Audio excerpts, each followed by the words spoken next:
नमस्कार। आज हम एक अहम विषय पर बात करेंगे, भारत और फिलीपींस के बीच गहराते रिश्ते। जी। खासकर 2025 में जो रणनीतिक साझेदारी घोषित हुई है, उसके संदर्भ में हमारी ये चर्चा द हिंदू के विश्लेषण पर आधारित है। हाँ। और ये यूपीएससी उम्मीदवारों के लिए, मतलब प्रीलिम्स और मेंस दोनों के लिहाज से, और जो भी इस भू राजनीतिक विकास को समझना चाहते हैं उनके लिए काफी उपयोगी रहेगी। बिल्कुल। असल में 2025 में फिलीपींस के राष्ट्रपति की जो भारत यात्रा हुई वो एक तरह से मील का पत्थर थी। इसी दौरान दोनों देशों ने अपने संबंधों को रणनीतिक साझेदारी का दर्जा दिया।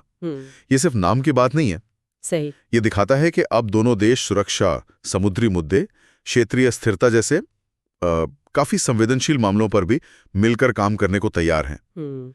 ये 1952 की जो पुरानी मैत्री संधि थी उससे काफी आगे की बात है। तो इस रणनीतिक साझेदारी की घोषणा तो हुई, लेकिन इसके अलावा जमीन पर क्या कुछ ठोस कदम उठाए गए इस विजिट में? कुछ खास फैसले? हाँ, कई महत्वपूर्ण चीजें हुई। एक तो एक पूरी कार्य योजना, मतलब एक्शन प्लान अपनाया गया 2025 से 2029 के लिए। अच्छा। इसमें रक्षा, व्यापार, टेक्नोलॉजी, समुद्री सहयोग, कनेक्टिविटी, जलवायु परिवर्तन, ये सब अहम क्षेत्र शामिल हैं।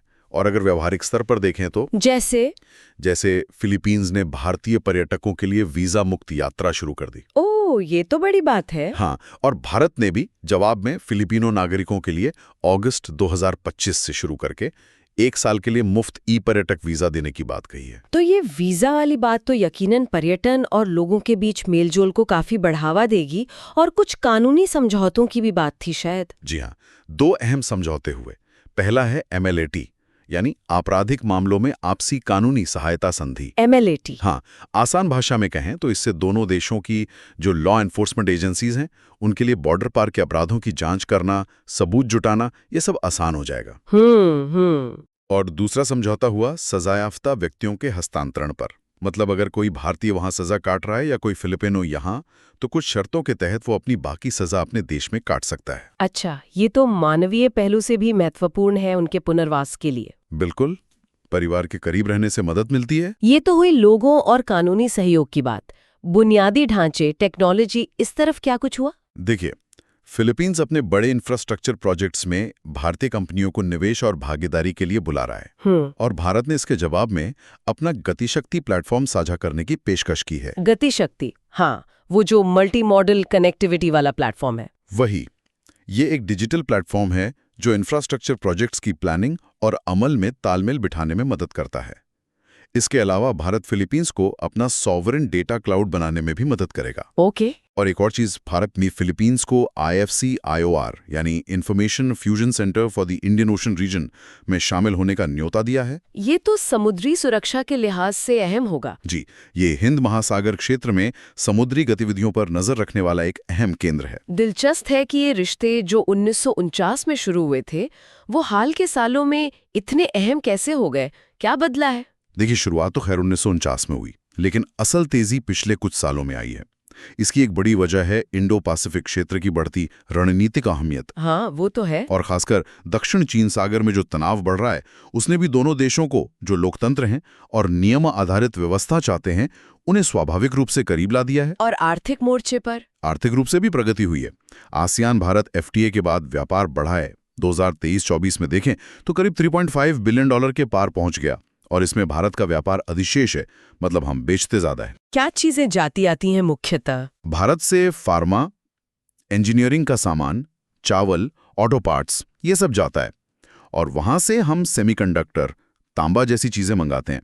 और रक्षा सहयोग, ब्रह्मोस डील की काफी चर्चा थी। हाँ, रक्षा संबंध तो वाकई काफी मजबूत हुए हैं। 2006 में एक MOU हुआ था, लेकिन असली तेजी बाद में आई। 2022 में ब्रह्मोस मिसाइलों का जो सौदा हुआ जी, वो बहुत बड़ी बात थी। दक्षिण पूर्व एशिया में भारत का ये पहला इतना बड़ा रक्षा निर्यात था। और अभी हाल में जुलाई 2025 में दोनों देशों ने दक्षिण चीन सागर में पहली बार संयुक्त नौसैनिक अभ्यास भी किया। ये बढ़ते तालमेल का एक साफ संकेत है। और अंतर्राष्ट्रीय मंचों पर भी एक दूसरे का साथ दे रहे हैं। बिल्कुल।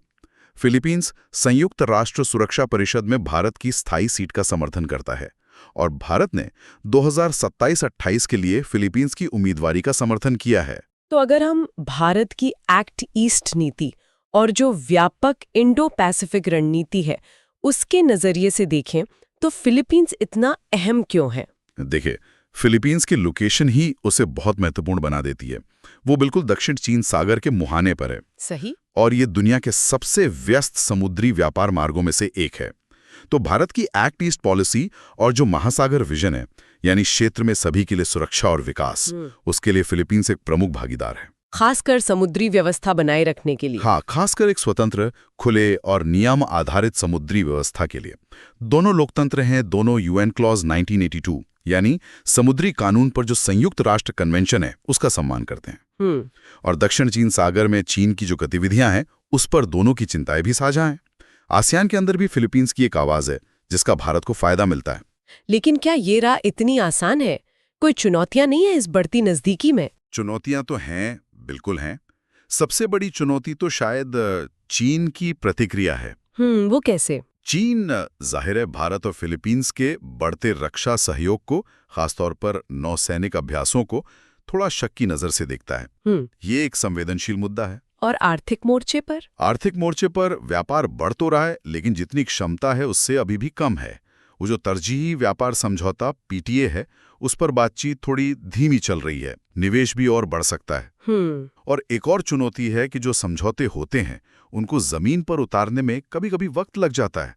मतलब कार्यान्वयन में थोड़ी सुस्ती आ जाती है। तो आगे क्या किया जा सकता है इन संबंधों को और मजबूत और गहरा बनाने के लिए? आपकी क्या राय है? मेरे हिसाब से 3-4 मुख्य क्षेत्रों पर फोकस करने की जरूरत है।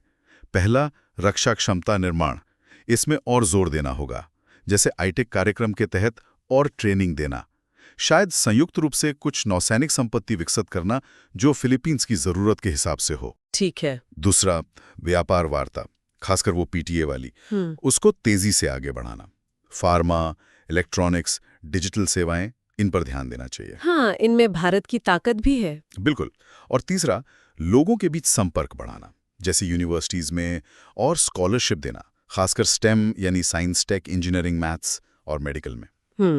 संक्षेप में कहें तो फिलीपींस की जो भौगोलिक स्थिति है, द्वीपों का समूह, पैसिफिक रिंग ऑफ फायर पर होना, जैव विविधता हॉटस्पॉट होना, ये सब भी उसे रणनीतिक रूप से काफी अहम बनाते हैं। तो निष्कर्ष के तौर पर क्या कहेंगे? निष्कर्ष यही है कि ये रिश्ता तभी और मजबूत होगा जब फिलीपींस भारत को चीन या अमेरिका के विकल्प के तौर पर ना देखे, बल्कि एक ऐसे साथी के रूप में देखे जो भरोसेमंद है, प्रासंगिक है और सम्मानजनक समाधान पेश करता है। इसके लिए फोकस, रफ्तार और लगातार बातचीत ये बहुत जरूरी है। तो आज की चर्चा के मुख्य बिंदु रहे रणनीतिक साझेदारी का महत्व, रक्षा और आर्थिक सहयोग में वृद्धि, आसियान और दक्षिण चीन सागर के संदर्भ में फिलीपींस की अहमियत और आगे की राह में अवसर और चुनौतियां। यूपीएससी उम्मीदवारों के लिए ये बिंदु खास तौर से ध्यान देने लायक हैं। जी। श्रोताओं से अनुरोध है कि अगर उन्हें ये विश्लेषण पसंद आया हो तो इसे लाइक करें, चैनल को सब्सक्राइब करें और अगर कोई सवाल या विचार हो तो कमेंट सेक्शन में जरूर लिखें। जाते जाते एक सवाल सोचने के लिए छोड़ जाते हैं। भारत, फिलीपींस, चीन और अमेरिका के बीच ये जो समीकरण बदल रहे हैं, ये आने वाले सालों में इंडो पैसिफिक की सुरक्षा तस्वीर को किस तरह से एक नया आकार दे सकते हैं?